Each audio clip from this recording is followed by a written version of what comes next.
Baik, Assalamualaikum warahmatullahi wabarakatuh. Perkenalkan, nama saya Muhammad Ridwan Syifaldi dari Fakultas Syariah, jurusan Hukum Tata Negara, mahasiswa UIN Sultan Maulana Hasanuddin Banten semester 4. Nah, di sini saya akan menjelaskan apa sih terminologi kompilasi hukum Islam.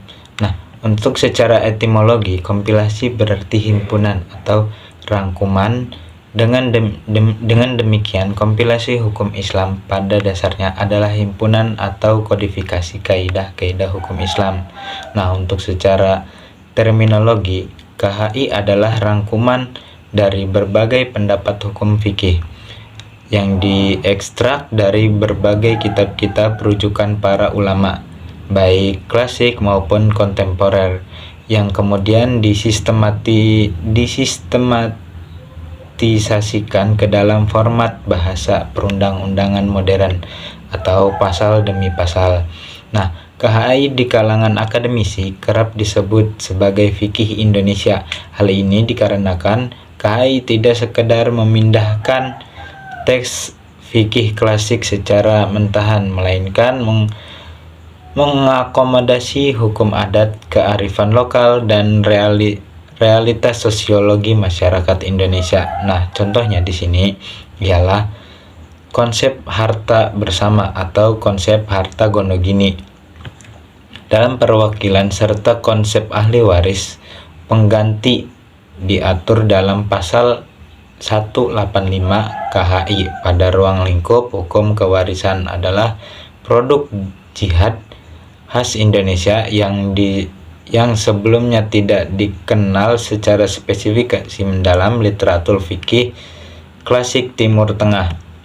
Nah, untuk kedudukannya, KHI dalam sistem hukum nasional Indonesia bersifat pluralistik, mengakui berbagai memberlakukan hukum berat, hukum adat, dan hukum Islam secara bersamaan. KHI hadir sebagai instrumen positif dan unifikasi hukum Islam agar terdapat kepastian hukum bagi umat Islam di Indonesia.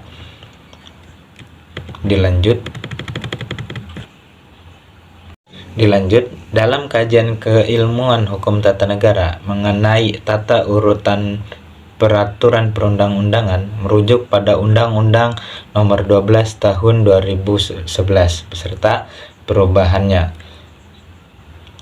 yang mana diartikan bukan undang-undang impres, tidak masuk dalam struktur hierarki peraturan perundang-undangan yang bersifat mengatur umum.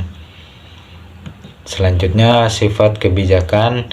Impres secara teori merupakan kebijakan pimpinan eksekutif Beleit yang bersifat